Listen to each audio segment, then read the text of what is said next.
आस्तिक देवरानी, नास्तिक जिठानी। हमारे देश की सनातन संस्कृति इतनी बड़ी और पुरानी है कि यहाँ मूर्ति को भी स्वयं ईश्वर के रूप में पूजा जाता है। हर घर में शाम को ज्योति जलाई जाती है और भोग लगाया जाता है। यही तो हमारे देश को और देशों से अलग बनाता है ना? भक्ति और भाव के कई रूप हैं। अब आप कौन सा तरीका अपनाते हैं, ये आपके ऊपर निर्भर करता है। शाह परिवार में आज जन्माष्टमी का उत्सव बड़े ही भक्ति भाव से मनाया जाता है, जहां उनके कई सारे रिश्तेदार भी उनके साथ शामिल होते हैं। अरे आइए आइए दीवान, आपका स्वागत है शाह परिवार में। कंचन, ये हमारे काफ़ी पुराने दोस्त हैं। हमारा बिजनेस भी एक साथ काफ़ी वक्त से काम कर रहा है, इसलिए आज मैंने सोचा कि आपके घर आकर क्यों ना इस बिजनेस की दोस्ती को आगे बढ़ाया जाए। अरे आप हमारे घर आए दीवान साहब, हमें बहुत खुशी हुई। मैं आपको अपने परिवार से मिलवाता हूँ। यह है मेरी धर्मपत्नी सावित्री, मेरा बड़ा बेटा मनीष, मेरी बड़ी बहू रेशमा और मेरा छोटा बेटा विवेक। आपका परिवार तो काफ़ी भरा पूरा है।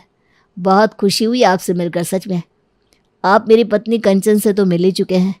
यह है मेरी बेटी चंचल, मेरी एक ही बेटी है। नमस्ते बेटा, आप यहाँ हमारे साथ जन्माष्टमी मनाने आए हैं, हमें बहुत अच्छा लगा। अंकल, ये तो मेरा सौभाग्य है जो मुझे जन्माष्टमी मनाने का मौका मिला है। आजकल की लड़की होकर कितने अच्छे संस्कार है इस बच्ची के, कितना मीठा बोलती है। अरे कमल साहब, इसे पूजा पाठ और भजनों का बहुत ज़्यादा शौक है। आजकल की लड़कियों से बिल्कुल अलग है हमारी बेटी। अच्छा, फिर तो आज हम भी चंचल बिटिया के मुँह से एक प्यारा सा भजन सुनेंगे। हाँ हाँ ज़रूर। चंचल बेटा, आओ यहाँ एक मीठा सा भजन सुना दो। चंचल के भजन से जैसे सारा माहौल ही भक्तिमय हो गया। उसके भजन ने सबका मन मोह लिया था। और तो और दीवान साहब को भी कमल का छोटा बेटा विवेक अपनी चंचल के लिए भाग गया था। इसलिए दोनों परिवारों ने चंचल और विवेक का रिश्ता जोड़ने का तय कर लिया। पापा, चंचल काफ़ी अच्छी लड़की है, भक्ति भजन सब करती है, उसका मन भी साफ ही होगा। मुझे लगता है हमें इस रिश्ते के लिए ना नहीं करनी चाहिए। हाँ, मुझे भी यही लगता है कि हमें देर नहीं करनी चाहिए। उन्हें भी हमारा विवेक काफ़ी पसंद आया है वैसे भी। ठीक है, अगर ऐसी बात है तो मैं आज ही दीवान साहब से बात करके उन दोनों का रिश्ता तय कर देता हूँ। दोनों परिवारों की रजामंदी से विवेक और चंचल का रिश्ता तय हो जाता है। चंचल के संस्कार भी अच्छे थे। उसने सगाई के बाद अपने ससुराल में वैष्णो देवी का प्रसाद भी भेजा था जब वो दर्शन करने गई थी। कितनी संस्कारी है चंचल, देखो प्रसाद भी भेजा है अपने ससुराल में। हमारी रेशमा भी बहुत अच्छी है। हम भाग्यशाली है कि हमें इन जैसी बहू मिली है। हाँ, वो तो ठीक है, लेकिन रेशमा को आपने कभी देखा है पूजा करते हुए या कोई व्रत रखते हुए या फिर भजन गाते हुए? मैंने तो इतने सालों में कभी नहीं देखा। अरे कोई बात नहीं, ज़रूरी नहीं कि भक्ति जताकर ही की जाए। हाँ, लेकिन कई लोगों को रेशमा कभी कभी नास्तिक सी लगती है। तो तुम उनकी बातों पर ध्यान मत दो। माँ जी सही तो कह रही हैं पापा, मुझे ठीक से एक भजन तक गाना नहीं आता। हमारी चंचल की आवाज़ तो कोयल जैसी मीठी है। फिर भी मेरे लिए तो आस्तिक हो या नास्तिक, मेरी दोनों बहुएं बेस्ट है। चंचल का स्वभाव जितना भक्ति से भरपूर और कोमल था, उतना ही रेशमा हमेशा से ही इन चीज़ों से दूर रहती। इतने सालों में शायद ही कभी उसने पूजा पाठ आरती की होगी, लेकिन चंचल के घर में आने के बाद घर का माहौल बहुत बदल चुका था। सुबह सुबह इतना मीठा भजन सुनने के बाद जैसे मन तृप्त हो गया। सच में चंचल बहू, तेरी आवाज़ तो कोयल की तरह मीठी है बेटा। थैंक यू माँ जी। ये लीजिए माँ जी आपकी चाय, आपका नाश्ता और ये आपकी दवाई। तूने सुना रेशमा, कितना मीठा भजन गाया अभी चंचल ने? नहीं माँ जी, मैंने नहीं सुना। मैं रसोई में थी ना, तो मुझे सुनाई नहीं दिया होगा शायद। अरे कभी तो भगवान का मीठा भजन सुन लिया कर तू भी, जब देखो माया में पड़ी रहती है। कोई बात नहीं माँ जी, अब मैं आ गई हूँ ना, अब से मैं रोज़ धूप दीप पूजा आरती भोग सब लगाया करूँगी। अरे जीती रह बहू। रेशमा, मेरी चाय देना बहू। हाँ पापा, अभी लाई। एक काम कर, तू पापा का नाश्ता बना दे, चंचल पापा की चाय बना देगी। अरे माँ जी नहीं नहीं, अभी तो ठाकुर जी की आरती बाकी है, उन्हें नहलाना है। मैं पापा के लिए चाय नहीं बना सकती। अरे कोई बात नहीं चंचल, तुम ये सब ठाकुर जी की सेवा कर लो, मैं पापा के लिए चाय और नाश्ता बना देती हूँ। जी भाभी। शाह परिवार में इतना सुकून भरा माहौल देखकर सब लोग काफ़ी खुश थे। चंचल के आने से अब घर में हर वार त्योहार मनाया जाता था और मीठे भजन भी गाए जाते थे। आजकल सुबह सुबह उठते ही घर में धूप और अगरबत्ती की इतनी भीनी सी खुशबू आती है कि मन खुश हो जाता है। हाँ, चंचल सुबह सुबह मंदिर को सजा के धूप दीप करती है, पूरा घर इससे महक जाता है। हाँ, अब तो हमें भी रोज़ चंचल के मुंह से भजन सुनने की आदत सी हो गई है। थैंक यू भैया। अच्छा, आज नाश्ते में क्या बनाया है? बड़ी भूख लगी है। हाँ, आज तो आलू के पराठे बनाए, चंचल अभी गरम गरम बना देगी। चंचल, लगता है वो माला का जप करने बैठ गई है, अब तो सुनेगी नहीं शायद। अरे कोई बात नहीं, मैंने कपड़े धो दिए हैं, मैं बना देती हूँ पराठे, उससे करने दीजिए ना जाप। ऐसे जाप में बीच में उठाना अच्छा नहीं लगता ना। हाँ वो भी है। रेशमा सबके लिए पराठे बना देती है और चंचल भी जाप करने के बाद उठ जाती है। अरे चंचल बहू, अब क्यों जा रही है रसोई में? रेशमा ने बना दिया सबका नाश्ता। नहीं नहीं माँ जी, मैं तो भोग बनाने जा रही हूँ ठाकुर जी को लगाने के लिए। अच्छा अच्छा ठीक है, सुन मेरे लिए एक कप चाय भी रख देना। हाँ जी माँ जी, रख देती हूँ। चंचल बहू, मेरे लिए भी एक कप चाय रख देना। जी पापा, बिल्कुल। चंचल ने सबसे पहले भोग बनाना शुरू किया, जिसमें उसे काफ़ी वक्त लग गया, और वो बनाया हुआ भोग ठाकुर जी को चढ़ाने जा रही थी। अरे चंचल बहू, तुम्हें चाय बोली थी, तुमने बनाई नहीं? जी माँ जी, मुझे याद है, बस मैं पहले भोग लगा दूँ, उसके बाद आपके और पापा के लिए चाय बना देती हूँ। अरे रहने दो बेटा, अभी इतनी देर हो गई है, अब मन नहीं है। वैसे भी थोड़ी देर में खाना भी खाएंगे। ठीक है पापा, फिर मैं ठाकुर जी को अच्छे से भोग लगा देती हूँ। हाँ बेटा। आपके लिए मैं चाय बना देती हूँ जी। अरे नहीं नहीं, पहले मन था पीने का, अब इच्छा नहीं रही चाय पीने की। कोई बात नहीं। अच्छा, और चाय अदरक और इलायची वाली हो तब भी नहीं? अरे रेशमा बहू, तुमने चाय बना भी दी? ये लीजिए आपकी अदरक और इलायची वाली चाय, वो भी कड़क, जैसी आपको पसंद है। क्या खुशबू आ रही है, मज़ा आ गया। हाँ, चाय सच में बहुत अच्छी बनी है। चलिए आप लोग एंजॉय कीजिए चाय, तब तक मैं दोपहर के खाने की तैयारी कर लेती हूँ। चल मैं तेरी मदद करवा देती हूँ। अरे कोई बात नहीं माँ जी, चंचल भोग लगाने के बाद आ जाएगी ना रसोई में। अरे उसे तो अभी भी वक्त लगेगा भोग में। हाँ तो कोई बात नहीं, मैं बना देती हूँ ना खाना, तब तक वो आ जाएगी और रोटियां बना देगी। आप दोनों चाय को एंजॉय कीजिए। चंचल की भक्ति अब उसकी ससुराल वालों के प्रति जिम्मेदारी को पीछे छोड़ रही थी, लेकिन चंचल को अभी भी इस बात का एहसास नहीं हुआ था। क्या हुआ, सुबह सुबह किसका फ़ोन आ गया? अरे आपकी बहन का फ़ोन था, कह रही थी कि आ रही है यहाँ शाम को। अरे वाह, जीजी आ रही है?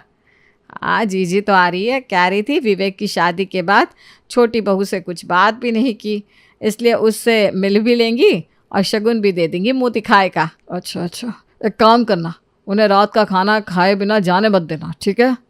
हाँ वो तो वैसे भी नहीं जाने वाली है खाए बिना।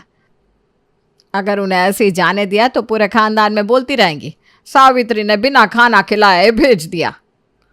हाँ वो तो है, यहाँ की बात वहाँ करना ये जीजी की आदत है थोड़ी।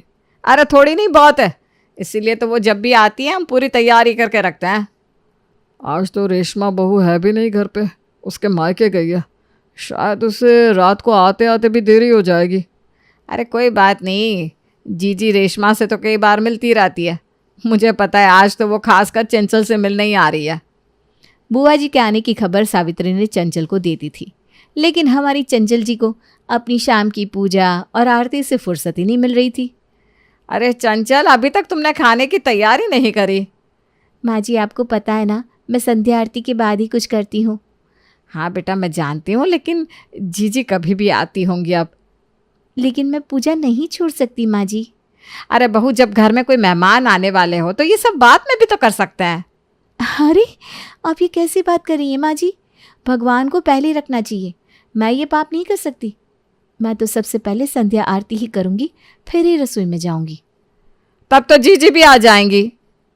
अरे जीजी आ गई। अरे जीजी आप आ गई? क्यों नहीं आ सकती थी क्या मैं? तू ऐसी घबराई हुई सी क्यों है? अरे नहीं जीजी, मैं कहाँ घबरा रही हूँ। तो तेरे चेहरे से पसीना क्यों बह रहा है? अरे वो तो ऐसे ही जीजी। अरे वाह, लगता है चंचल बहू संध्या की आरती कर रही है। चलो हम भी साथ में करते हैं। हे भगवान, जीजी तो आ भी गई और चंचल ने तो कुछ भी नहीं बनाया। आज जीजी के सामने बहुत बेइज्जती होने वाली है लगता है। अरे वाह, चंचल बहू तो बड़ा ही सुरीला गाती है। थैंक यू बुआ जी। मैं आपको एक और भजन सुनाती हूँ। हाँ हाँ सुनाओ, लेकिन उससे पहले ना मुझे कुछ खिला दो। हम सब इतनी देर से पूजा कर रहे हैं, पर अभी ना मुझे बड़ी भूख लगी है। अब क्या करूं, कहाँ से लाऊं खाना। बुआ जी, गर्मा गर्म खाना तैयार है, आ जाइए। अरे रेशमा बहू, सावित्री ने तो कहा था तुम अपने मायके गई हुई हो, फिर यहाँ कैसे? हाँ बुआ जी, मैं मायके में ही थी, लेकिन जब महेश ने बताया कि आप आ रही हैं तो मैंने सोचा आपसे मिलने का मौका मैं कैसे छोड़ सकती हूँ। अरे कितनी अच्छी है मेरी बहू, जीती रहे। देखिए, मैंने आपकी पसंद का खाना बनाया है। मेरी मम्मी ने ये टिक्की आपके लिए भेजी है। अरे वाह, लाओ लाओ लाओ। ये चंचल बहू उठेगी कि नहीं? कब से संध्या आरती ही कर रही है।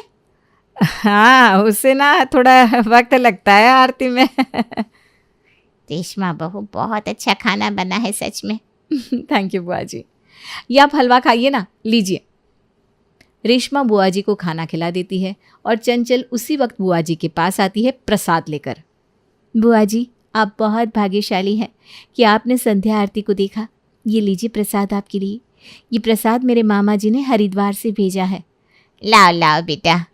जी, आपको खाने में मज़ा तो आया ना? अरे बहुत मज़ा आया सावित्री, सच में। रेशमा बहू, यहाँ आना ज़रा बेटा। हाँ बुआ जी, कहिए। ये ले शगुन, मेरी तरफ से तेरे लिए। अरे बुआ जी, इसकी क्या ज़रूरत है पर? अरे इतना अच्छा खाना खाया, तूने मेरी इतनी सेवा की, तेरे लिए शगुन तो बनता है। ले ले बेटा, ये तेरी सेवा का फल है। मेरा आशीर्वाद है, तू सदा खुश रहे। चल सावित्री, अब चलती हूँ मैं। बुआ जी ने रेशमा को शगुन दिया, लेकिन चंचल को कुछ भी नहीं मिला। जबकि बुआ जी मिलने तो चंचल से आई थी। ये बात चंचल को खटक रही थी। अजीब है, बुआ जी मिलने मुझसे आई थी और भाभी को शगुन दिया और चली गई। मुझसे ना कुछ कहा, ना ही शगुन दिया। तेरी पूजा ही कहाँ ख़त्म हो रही थी चंचल बहू, हैं? जो तू उन्हें खाना खिला पाती, उनसे बातें कर पाती। ये तो आज रेशमा बहू ने सही समय पर आकर घर की इज्जत को बचा लिया, नहीं तो आज बुआ जी को हम क्या मुंह दिखाते हैं। माँ जी, ये सब ईश्वर की कृपा है, इसलिए उनकी सेवा पहले करनी चाहिए। अरे घर में आए अतिथि का मान करना, उन्हें भोजन खिलाना, ये हमारा सबसे पहले कर्तव्य होना चाहिए बहू। क्या? मुझे नहीं पता था कि आप इस तरह मुझे पूजा पाठ करने से रोकेंगे। और रोती रोती चंचल अंदर चली जाती है। जाने दीजिए ना माँ जी, कोई बात नहीं, धीरे धीरे अपने आप सीख जाएगी ना। बुआ जी के इस किस्से के बाद सावित्री को अब चंचल का यूं ससुराल में चलना समझ में नहीं आ रहा था। ये लीजिए सबको भोग का प्रसाद और आरती। हाँ, लाओ लाओ बेटा।